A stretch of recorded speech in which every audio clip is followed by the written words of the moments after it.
오늘 아침에 우리에게 주시는 하나님의 말씀은 에베소서 6장 1절에서 9절까지의 말씀입니다. 자녀들아, 주 안에서 너희 부모에게 순종하라. 이것이 옳으니라. 내 아버지와 어머니를 공경하라. 이것은 약속이 있는 첫 계명이니 이로써 내가 잘되고 땅에서 장수하리라. 또 아비들아, 너희 자녀를 노엽게 하지 말고 오직 주의 교훈과 훈계로 양육하라. 종들아, 두려워하고 떨며 성실한 마음으로 육체의 상전에게 순종하기를 그리스도께 하듯 하라. 눈가림만 하여 사람을 기쁘게 하는 자처럼 하지 말고 그리스도의 종들처럼 마음으로 하나님의 뜻을 행하고 기쁜 마음으로 섬기기를 주께 하듯 하고 사람들에게 하듯 하지 말라. 이는 각 사람이 무슨 선을 행하든지 종이나 자유인이나 주께로부터 그대로 받은 줄을 알미라. 상전들아, 너희도 그들에게 이와 같이 하고 위협을 그치라. 이는 그들과 너희의 상전이 하늘에 계시고 그에게는 사람을 외모로 취하는 일이 없는 줄 너희가 알미라.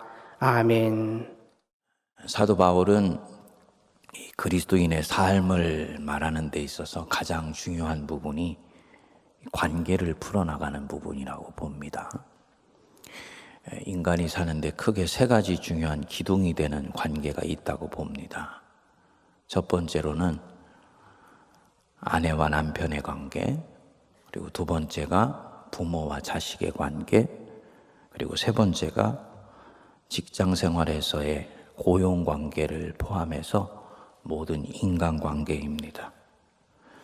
그래서 지난주에 아내는 남편에게 순종하고 남편은 아내 사랑하기를 그리스도께서 교회를 사랑하듯 사랑해야 된다라고 말씀을 했습니다. 이 두 번째 인간관계인 부모와 자식 관계도 마찬가지입니다. 자녀들은 부모가 젊었을 때 힘이 있을 때 순종할 뿐만 아니고 연세가 드셔서 힘이 없을 때도 순종해야 된다. 약속이 있는 첫 계명이다라고 말씀을 합니다. 또한 부모는 자녀를 자기 자식이라고 함부로 대하면 안 된다는 거예요. 왜냐하면 그는 내 자녀이기 전에 하나님의 자녀이기 때문에. 그래서 주의 교훈과 훈계로 양육해야 된다. 그리고 세 번째가 이제 종과 상전의 관계이죠.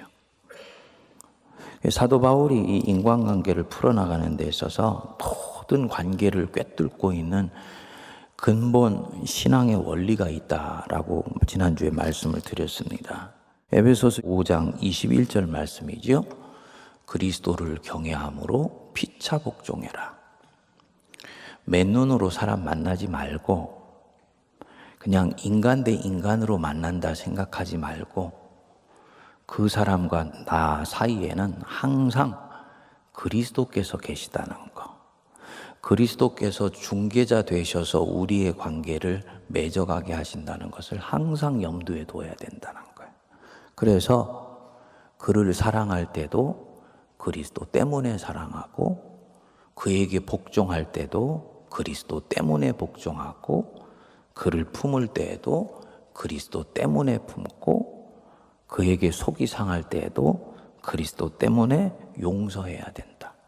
그래서 그리스도를 경외함으로 피차 복종하고 피차 순종하고 피차 용서하고 사랑하라는 것입니다. 직장에서나 세상살이에서도 마찬가지입니다. 에베소서 6장 6, 7절 보시면 눈가림만 하여 사람을 기쁘게 하는 자처럼 하지 말고 그랬습니다. 우리가 직장 생활을 하면 직장에는 그 상사와 부하 직원이 있지 않습니까? 상사에게 눈앞에서만 잘 보이게 하려고 사람을 기쁘게 하는 자처럼 하면 안 된다. 겉으로만 잘하는 척 하면 안 된다. 월급 받기 위해서 그저 앞에서만 일하는 척 하면 안 된다. 어떻게 하라 그랬습니까? 죽게 하듯 하라는 거예요. 죽게 하듯 하라. 굉장히 쉽지 않은 말씀입니다. 교회에서 사역할 때만 죽게 하듯 하는 것이 아니고 그리스도인이 직장 생활을 하면 모든 일을 할 때 죽게 하듯 하라는 거예요. 그리고 내 자신을 어떻게 처신하라 그럽니까? 6절 중간에 보시면 그리스도의 종들처럼 해라. 그 직장에서 상사와 함께 일을 하고 그 직장에 있는 보스의 일들을 함께 섬겨 나갈 때 그리스도의 종들처럼 마음으로 하나님의 뜻을 행해야 된다. 예수 믿는 사람의 직업 윤리죠. 예수 믿는 사람들은 월급 받기 위해서 일하는 사람들이 아니에요. 주님께서 나에게 주신 직업 안에서의 소명을 이루어 간다고 생각하고 우리는 일을 합니다. 그리고 그 부분에 대해서 합당한 싹을 주님이 내게 주시는 것이라고 생각합니다. 그 일꾼이 싹을 받는 게 마땅하다라고 하는 거죠. 그러니까 일을 하고 소명을 감당하고 먹고 살 수 있기 위해서 주님이 내게 월급을 주시는 것이지 우선이 돈 받고 생계를 유지하기 위해서 일하는 것이 아니라고 보는 것입니다. 그러니까 직장에 가서 일을 할 때도 나는 하나님께서 나를 파송하셔서 그 직장에서 일을 하는 사람으로 생각해야 된다는 거죠. 그래서 그리스도의 종들처럼 마음으로 하나님의 뜻을 행해야 된다. 그 뒤에 7절 다시 한번 보시면 기쁜 마음으로 섬기기를 죽게 하듯 하고 사람들에게 하듯 하지 말아라. 하나님 앞에서 일을 해라. 코람데오, 우리 개신교의 핵심 정신이죠. 하나님 앞에서 너희들이 일을 하도록 해야 된다. 사람에게 하듯 하면 안 된다. 사도 바울은 여기서 이 에베소서에서는 명시적으로 얘기하고 있지 않습니다만 직장에서 혹은 인간관계에서 있는 이 권위 관계를 전제하고 말씀을 합니다. 주인과 노예의 관계, 이 당시의 경제 관계이지요. 오늘날로 치면 직장에서 상사와 하사의 관계, 이거는 권위 관계예요. 모든 인간관계는 인격적으로는 동등합니다. 하지만 직장이나 사역 현장에서의 관계는 역할로 치면 권위 관계예요. 사도는 이 권위가 하나님이 주신 것이라고 전제합니다. 그래서 로마서 13장 1절 2절에서 말씀합니다. 각 사람은 위에 있는 권세들에게 복종하라. 권세는 하나님으로부터 나지 않음이 없나니 모든 권세는 다 하나님께서 정하신 바라. 그러므로 권세를 거스리는 자는 하나님의 명을 거스림이니 거스르는 자는 심판을 자취하리라. 인격적으로는 동등하지만 역할에 있어서 사역이나 어떤 일의 영역으로 들어가게 되면 그 안에는 분명히 그 일을 효과적으로 완수해내기 위해서 권위가 반드시 따르게 된다. 그 권위를 합당하게 인정하고 복종하는 것은 하나님의 명을 따르는 것과 마찬가지다. 만일에 그 권위, 권세를 거스리면 그는 하나님의 명을 거스리는 것이니 거스리는 자들은 심판을 자취하리라. 내가 어디서 일을 하거나 사역을 할 때 거기에 있는 권세, 하나님이 그 일을 맡기실 때 그 권위를 따르도록 하신 것이다 라는 걸 인정하고 받아들이시나요? 예? 여러분, 제가 이 말씀을 드려서 그렇습니다만 목사가 교회에서 목회직을 수행할 때 하나님이 목사에게 주신 권위가 목사 개인의 권위가 아니고 하나님의 일을 효과적으로 제한된 시간에 온전하게 이루기 위해서 목사에게 주신 권위라는 걸 인정하고 받아들이세요? 이건 굉장히 중요한 부분이에요. 장로님들이 당회원으로서 교회를 섬길 때 장로님들에게 주신 권위, 이것은 물론 장로교에서는 대의제의 원칙이에요. 정치 원리예요. 그렇지만 하나님이 부여하신 권위라는 것 인정하고 받아들이십니까? 이 광화문 한복판에 와 있으니까 가끔 굉장히 혼동되는 경우죠. 언제 한번 쓱 지나가는데 누가 그래, 농담 삼아서 그런 얘기해. 목사님, 우리나라는 대통령까지도 끌어내릴 수 있는 나라였습니다. 듣는데 가슴이 섬찟해요. 대통령도 끌어내렸는데 누구를 못 끌어내리냐라는 것입니다. 민주주의의 원리가 제대로 작동되는 속에서 이루어진 부분이면 그것은 민주주의를 아름답게 실현하는 부분에서는 맞는 것이지요. 하지만 그 권위가 교회 안에서 하나님의 일을 하는 데 있어서 주신 부분이라면은 그 권위는 인정하고 받아들이고 순종하고 따르는 것이 맞다는 것입니다. 목사님이 목사이기 때문에 그렇게 말씀하는 거 아닙니까? 안 그래요. 제가 부목사로 섬길 때 담임 목사님을 섬기고 받던 부분에 있어서는 이 부분에 있어서 주님이 저한테 시작할 때부터 주신 마음이 있어요. 하나님께서 세우신 권위다. 예. 그러니까 뒤에서 권위에 대해서 거스리는 일을 꾸미거나 불평을 토하면서 다닌다. 이것은 있을 수가 없는 일입니다. 아주 유명한 일화가 있습니다. 한경직 목사님이 목회자를 뽑으면 꼭 한 가지 질문을 마지막에 물었다 그래요. 자네가 나하고 이제부터 사역을 하게 될 것인데 내가 하는 일이 자네가 볼 때 하나님의 뜻에 어긋난다고 보여지면 자네는 나를 따라서 계속 일을 하겠는가? 하나님 보시기에 옳다고 생각하는 일을 따르겠는가? 물으셨다고 그래요. 그래서 그 면접하는 사람이 죄송하지만 하나님의 일을 따라가야지요 라고 얘기하는 사람은 뽑지 않았다 그래요. 당신께서 아마도 자신이 주님 앞에서 살고 있었다라는 이 부분에 대해서는 자신이 있을 수도 있습니다만 여러분, 이 부분은 굉장히 현실적인 부분입니다. 우리가 다 권위를 따르려고 하지요. 여러분들 중에서 권위를 따르지 않겠다고 생각하는 분이 어디 있겠습니까?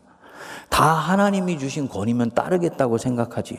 근데 그 권위에 대해서 불편한 마음이 드는 순간이 있잖아요. 되게 어느 순간에 불편한 마음이 듭니까?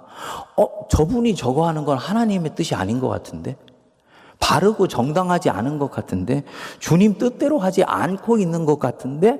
라고 생각할 때 그 권위에 대해서 의심하는 마음이 들기 시작하거든요.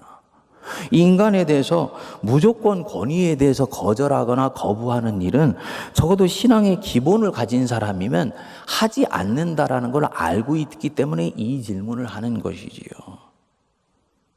만일에 하나님께서 정말 그 권위를 세우신 권위라면은 그 권위자가 가는 이 걸음이 당장은 내게 불편해 보이고 마음에 거리끼는 부분들이 있더라도 인내함으로 따라가는 행보를 통해서 주님의 일을 더 당분간 바라볼 수 있어야 된다는 것입니다. 여러분, 하나님 앞에서 일하시기 바랍니다. 하나님이 다 지켜보세요.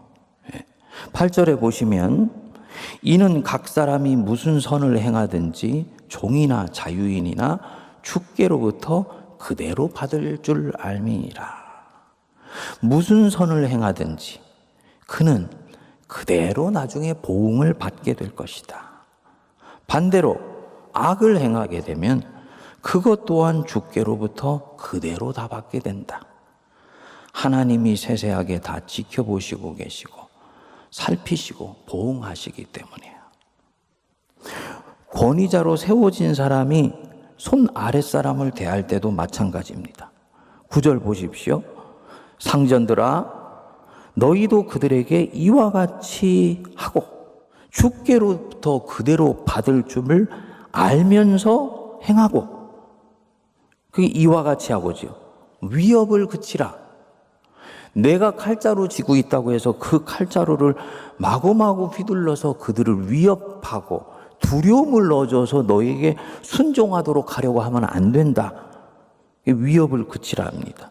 이는 그들과 너희의 상전이 어디에 계시다고? 하늘에 계시고요. 우리의 상전, 윗사람이건 아랫사람이건 우리의 상전은 하늘에 계십니다. 그렇기 때문에 사람에게 대하듯 하면 안 된다는 거지요.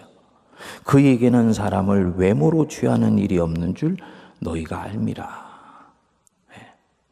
하나님 앞에서 관계를 대하고 하나님 앞에서 행동하라는 것입니다. 다윗이 사울 왕의 궁에서 정성을 다해 사울을 섬겼어요. 그런데 그의 진심이 짓밟혔습니다. 결국은 이 사울 왕에게 누명을 쓰고 그 왕궁에서 쫓겨나서 광야로 인생이 몰리게 되었어요. 다윗의 마음속에 얼마나 울분이 가득 찼을까요? 그대로 되돌려주고 싶은 마음이 없을까요?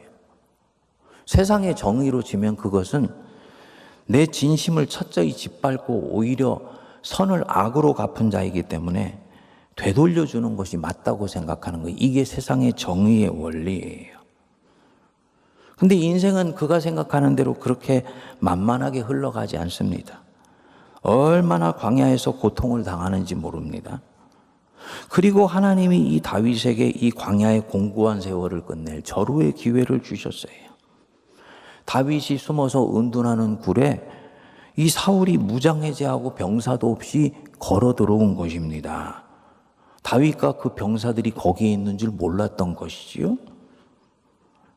다윗의 장수들이 그 어두운 데서 사울을 알아보고 그 다윗에게 말하여 죽은 여호와께서 당신에게 이르시기를 내가 원수를 네 손에 넘기리니 네 생각이 좋은 대로 행해라 라고 전에 말씀하셨다 그러지 않습니까? 오늘이 바로 그날입니다. 아마도 다윗이 부하 장수에게 하나님이 저 사울을 그냥 두시지 않고 반드시 내 손에 넘기실 날이 있을 거니까 이 고생 끝날 날이 있을 것이니까 너희들은 믿음이 흔들리고 용기를 잃으면 안 된다 라고 격려하고 위로했던 적이 있는 것 같아요. 그 부하 장수들이 그것을 기억하고 있었는데 때마침 그날이 오늘이라고 보는 것입니다. 근데 다윗이 어떻게 합니까? 단호하게 병사들의 그 말을 거절합니다. 내가 손을 들어 여호와의 기름 부음 받은 줄을 치는 것은 여호와께서 금하시는 것이다. 그는 여호와의 기름 부음 받은 자가 됨이니라. 사울의 옷자락만 살짝 베고는 그 목숨은 자기가 다루지 않아요. 그것은 하나님이 만들어 놓으신 경계, 선을 넘어가는 것이라고 보는 것입니다. 참 묘한 것이에요. 그 캄캄한 굴 속에서 이 일이 이루어져요. 아무도 보지 않아요. 보는 사람은 내 자신과 이 일을 부추기는 내 병사들밖에 없어요. 정말 은밀한 골방 속에서 이루어지는 일과 아주 유사합니다.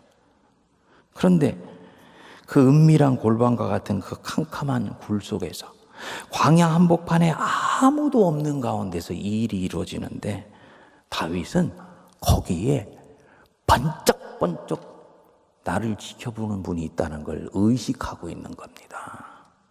누굽니까? 하나님이에요. 하나님. 여러분, 우리 하나님 의식하고 사십시다. 하나님을 경외한다는 것은 하나님을 의식하고 사는 거예요. 특별히 은밀한 가운데 움직이는 나의 생각, 권위자 없는 가운데서 내가 권위자가 된 것처럼 요령을 부릴 수 있을 때 내 움직이는 생각의 방향, 이게 어디로 가고 있느냐가 그가 진짜 하나님 앞에서 살아가는 사람이지 사람 앞에서 살아가는 사람인지 하나님의 영광을 위해 사는 사람인지 아니면 자기의 야심과 욕심을 채우기 위해서 지금 이 걸음을 걸어가는지를 판명 내립니다. 잘못된 악한 왕이자 그런데도 하나님이 세우셨으니 그는 하나님이 다루실 것이다. 그가 나를 괴롭게 해도 내가 그를 치는 것은 선을 넘는 것이다. 그래서 자기를 지켜 그 손에 피를 묻히지 않습니다. 정말 이 사람은 하나님 앞에서 살아가는 자예요. 우리는 평소에는 하나님 앞에서 산다 그럽니다. 여러분들 다 하나님 앞에서 산다 그러지 무슨 우리가 다 내 욕망과 탐욕을 채우기 위해서 살아간다고 얘기합니까? 안 그래요. 근데 정작 이권이 달리거나 내 안위에 걸려있는 문제가 있거나 특히 내 생존이 걸려있는 문제에 딱 부딪히게 되면 그는 철저하게 자기중심으로 생각하고 결정합니다. 그리고는 거기에 그럴싸한 명분을 내세워요. 그런데요, 하나님은 바로 그 마음도 감찰하시고 계세요. 내 마음의 중심에 무슨 일이 일어나고 있는지 주님은 꿰뚫어 보십니다. 그래서 무슨 선을 행하든지 종이나 자유인이나 주께로부터 그대로 받을 줄을 알미라. 힘들고 어렵고 때때로 공고할 때에도 하나님 앞에서 관계를 만들어 가시기 바랍니다. 저는 가끔 우리 부목사님들한테 그렇게 얘기를 해요. 우리 부목사님들 저기 앉아 계신데 이 사람들아 꾀부리면서 목회하지 말아라. 그리고 담임 목사가 엉뚱한 방향으로 잘못 가고 있는 것 아니면 만일에 그런 생각이 들면 물어보고 그리고 담임 목사의 목회를 잘 세우는 게 부목사의 일이다. 뒤에서 엉뚱한 짓 하면 주님이 다 지켜보신다. 제 경험에 의하면요, 부목사로서 담임 목사 힘들게 한 목회자치고 일이 잘 풀려나가는 것을 저는 보지 못했어요. 목사 잘 받들라는 얘기가 아니라 동역의 원리를 얘기하는 거예요. 세우신 권위자에 대한 애티튜드, 태도를 얘기하는 것입니다. 이것은 모든 교회 원리에 같이 적용이 되는 것입니다. 그 마음의 중심에 무슨 일이 일어나는지를 꿰뚫어 보시기 때문이에요. 다윗은 그때 사울에게 선을 행했지요. 하나님이 다 지켜보시고 계셨어요. 결국은 그에게 가장 선한 것으로 갚아주셨습니다. 저는요, 이 굴 속에서 다윗이 처신하는 것을 보고 하나님이 그때 확정하셨다고 봐요. 바로 저 친구다. 저 친구가 내가 찾고 있던 자이다. 뭡니까? 하나님이 이 다윗을 시험하신 것이죠. 사울도 처음에는 겸손하고 선한 왕으로 시작했는데 정작 자기 손에 권력과 칼이 쥐어지니까 힘들 때 하나님 찾다가 편할 때는 하나님 버리더라. 생존의 문제와 명예 문제가 걸리니까 하나님 슬며시 내려놓더라. 다윗 너는 어떻게 하는지 한번 보자. 그때 지켜보시고 달아보신 거예요. 이 시험에 패스하는 것을 보시고 주께로부터 그대로 받을 줄을 알미라는 말씀대로 이 다윗에게 선하게 갚아주셨습니다. 여러분, 힘들고 어려울 때도 관계를 풀어가는 일에 정도로 가십시오. 정도로 가야 돼. 도덕적인 바른 길이 아니고 하나님 앞에서 처신해야 돼요. 오늘날은 보면 이 목회자나 성도들이나 서로가 서로를 대하는데 정도가 없어졌어요. 목사는 교회를 힘들게 하고 처신을 바르게 하지 못해서 결국은 살아남기 위해서 교회랑 밀당을 해요. 아주 보면 속상해요. 또 성도들은 목회자들 대하는 데 있어서 너무너무나 세상적인 정치의 원리로 돼. 주님이 다 그대로 지켜보세요. 제가 볼 때는요, 둘 다가 교회가 망하는 짓을 골라서 하고 있는 거예요. 한쪽에서 딱 바르게 끊고 나와서 무슨 선을 행하든지 주께로부터 그대로 받을 줄 알미라. 이 마음 가졌을 때 하나님이 그 아름다운 중심 보시고 교회도 관계도 그가 풀어나가는 인생길도 선하게 풀어주시는 것입니다. 하나님 앞에서 행하는 우리가 되길 바랍니다. 기도하겠습니다. 하나님 아버지, 눈가림만 하여 사람을 기쁘게 하려고 하지 않게 하시고 기쁜 마음으로 섬기기를 주께 하듯 하게 하여 주옵소서. 내가 만난 모든 인간관계 사이에 생명의 구주가 되시는 예수 그리스도가 계심을 늘 의식하게 하시고 그 예수님 보이게 하여 주셔서 예수님 때문에 말하고 예수님 때문에 서로 사랑하고 서로 포용하며 관용하게 하여 주옵소서.